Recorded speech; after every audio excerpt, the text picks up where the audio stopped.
देखिए 1756 ईस्वी में अलीवर्दी खां की मृत्यु होने पर उसका पौत्र सिराजुद्दीन दौला बंगाल का नवाब बना। सत्ता संभालते ही उसे घरेलू और बाहरी शत्रुओं का सामना करना पड़ा। नवाब के इस विरोधियों को बंगाल के कुछ धनी सेठों का भी समर्थन प्राप्त था। देखिए कोई भी आदमी अकेले झगड़ा नहीं कर सकता है, आपका भाई ही क्यों ना हो, कोई भी इंसान हो, झगड़ा वो तब तक नहीं करता है जब तक कोई आदमी उसको डीमोटिवेट नहीं करता है। तो और कोई उसको बाहरी ताकत उसके साथ खड़ी है, इसलिए वो झगड़ा कर रहा है। और आप ध्यान रखें, कभी भी आप लोगों को मैं बता रहा हूँ कि देखिए कभी भी ध्यान रखें कि जब भी आपका भाई, आपका लोग आपसे विरोध करता है तो वहाँ लड़ने की ज़रूरत नहीं है, वहाँ सोचने और समझने की ज़रूरत है कि असली वजह क्या है। अगर हम इतिहास को पढ़ते हैं तो इतिहास को फॉलो करें।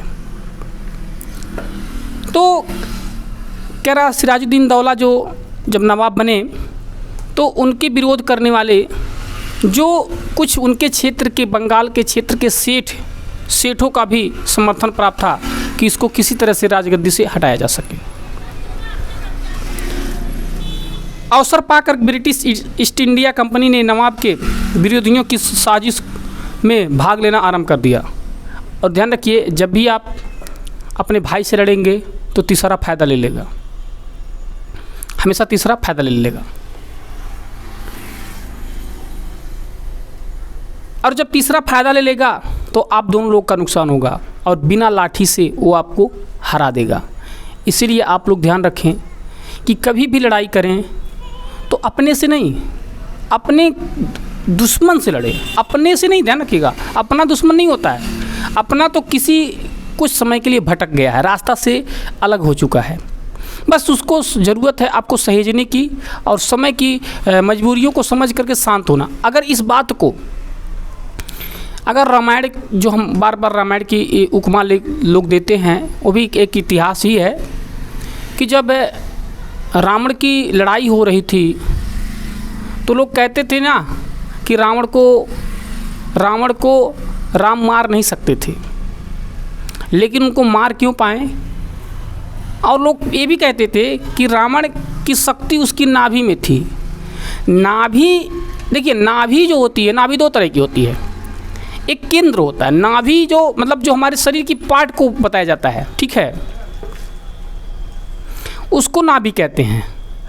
और एक तो वो कहते हैं कि नाभि जो रावण की जो प्रक्रियाएं बताई जाती है, रावण के पास बहुत शक्तिशाली सेना रहती थी और 7 चक्रव्यूह में, मतलब 7 पर्दे के अंदर होती थी, 7 दरवाजा होते थे। और उस दरवाजे तक वहाँ पहुँच करके रावण को मार पाना ये सबसे जटिल काम था।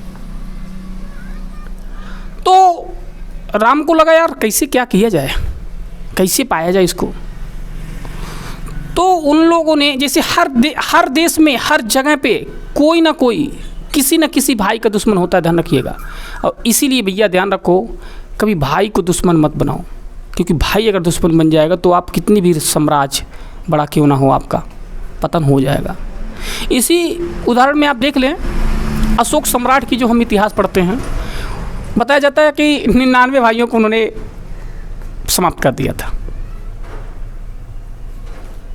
लेकिन वो अपने बाजू बल पे सत्ता को संभाल रखे।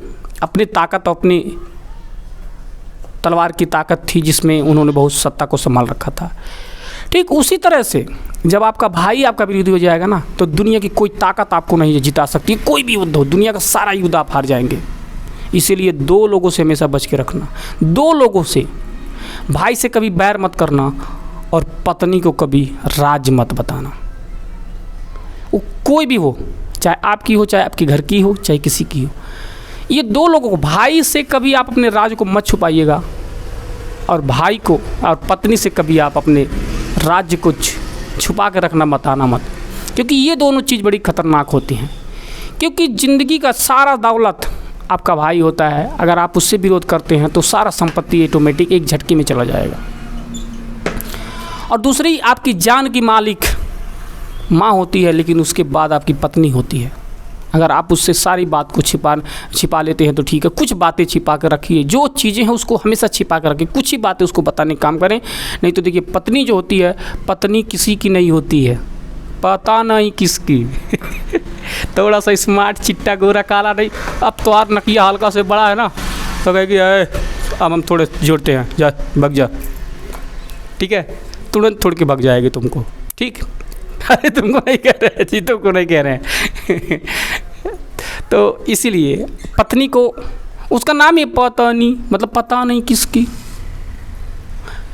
उसको कोई समझ नहीं पाया।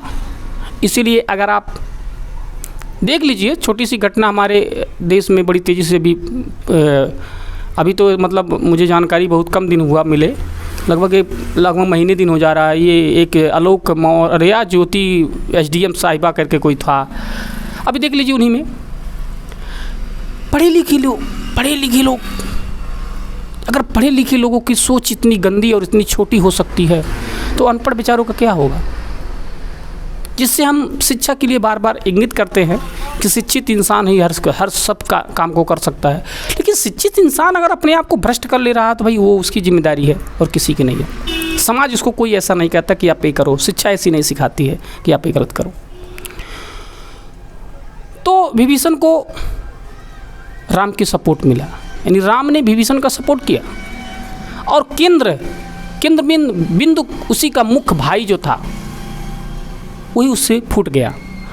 और तब राम, कल्पना करो यार, जिसके पास हाथी घोड़ा राजा सैनिक सेना प्रजा सब चीज़ होते हुए, जिसके पास पैदल चलने वाला इंसान जीत गया, और इतनी बड़ी साम्राज्य का स्थापना करने वाला हार गया।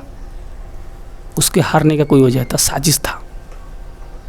आप ही कल्पना करो, आपके पास AK-56 हो और कोई लाठी लेकर आए, आपको धड़ाधड़ मार के चला जाए, तो आपको लानत है ऐसी AK-56 लेने पर।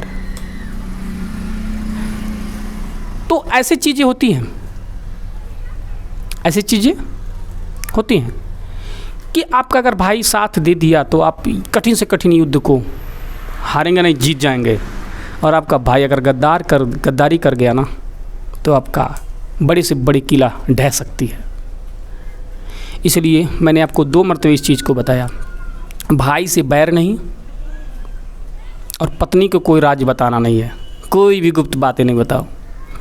पता नहीं, मतलब बोल दिया बार बार, पता नहीं किसकी है वो, क्यों उसको बढ़िया, तुमसे बढ़िया बेटर खोजती हैं वो लोग हमेशा, तुमसे बेटर, अगले से बेटर मिल गया तो सेट हो गया, और किसी की मालिक हो सकती हैं। और देखिए इसीलिए उनका DNA भी मैच नहीं करता है, वो DNA ही उनका नहीं मैच करता, पता नहीं किस DNA की होती हैं। और तुम्हारे DNA अगर तुम्हारे दादा बाबा का मिलेगा, खोजेंगे वो पटापट मिल जाएगा, लेकिन उनकी कोई DNA नहीं मिलता है, वो जिसके साथ जाती है उसी का DNA पैदा कर देती है, पटा दे, ठीक है ना। इसीलिए पत्नियों से सावधान। पत्नियों से सावधान। हाँ, पत्नियों से सावधान। क्या? अच्छा, अरे हाँ जी, डर तो लगता है, बिना डरे कहाँ रख पाएंगे।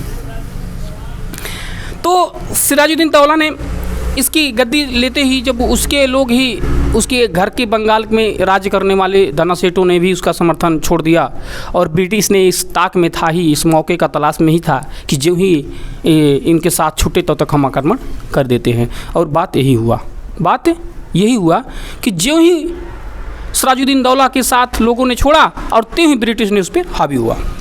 आगे कह रहा है, ईस्ट इंडिया कंपनी के नवाब विरोधियों के साजिश के भाग लेना शुरू कर दिया।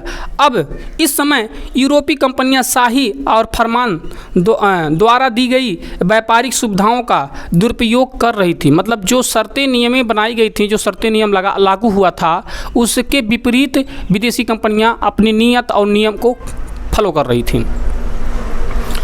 तो अगर इस तरह से हम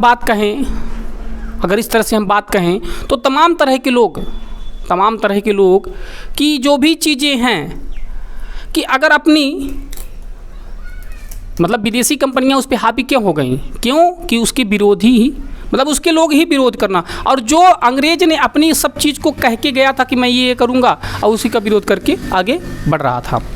कह रहा है, साथ ही कोलकाता कलकत्ता के स्थिर स्थिति अपनी बस्तियों के किलेबंदी भी करने लगी थी। जब सिराजुद्दीन दौला को इसकी सूचना मिली तब उसने अंग्रेज़ों और व्यापारियों द्वारा की जाने वाली सैन्य तैयारियों पर प्रतिबंध लगाया।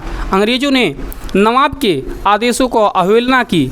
इससे क्रूर होकर के नवाब ने अंग्रेज़ों के गढ़ कोलकाता, यानी जिसको आज कलकत्ता के नाम से जाना जाता है, मद्रास पर आक्रमण कर उन्हें परास्त कर दिया। जब इस घटना का समाचार चेन्नई यानी मद्रास पहुंचा तब क्लाइव एक नौसैनिक बेड़े के साथ कोलकाता पहुंचा।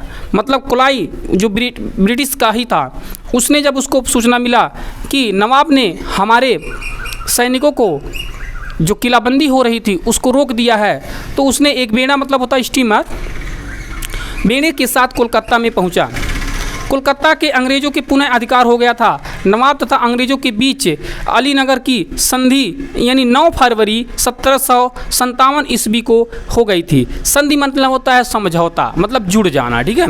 अनुसार कंपनी को बंगाल, बिहार तथा उड़ीसा बिना चुंगी दिए व्यापार करने का अधिकार प्राप्त नहीं था। चुंगी मतलब समझ रहे हैं ना, वो जो बच्चे खेलते नहीं वो नहीं है। चुंगी मीन्स होता है कर, टैक्स, उगाही, धना उगाही करते थे, ठीक है। कह रहा है किंतु क्लाई ने इससे संतुष्ट नहीं था। वह तो बंगाल के अंग्रेज़ों और साम्राज्य स्थापित करना चाहता था। अतः क्लाइव ने नवाब के विरोधियों से साठगांठ शुरू कर दिया। मतलब वो जान गया जिससे सिराजुद्दीन दौला, मतलब जो नवाब था, उस नवाब से जिससे नहीं बनता था उसके विरोध, मतलब जिससे नहीं बनता था उसको खोजा बीना और उसके साथ अपने आप को क्या कर लिया, समझौता करवा लिया। मतलब उसी के साथ मिल करके उस युद्ध को लड़ने का प्लान बना लिया। आ रहे हैं।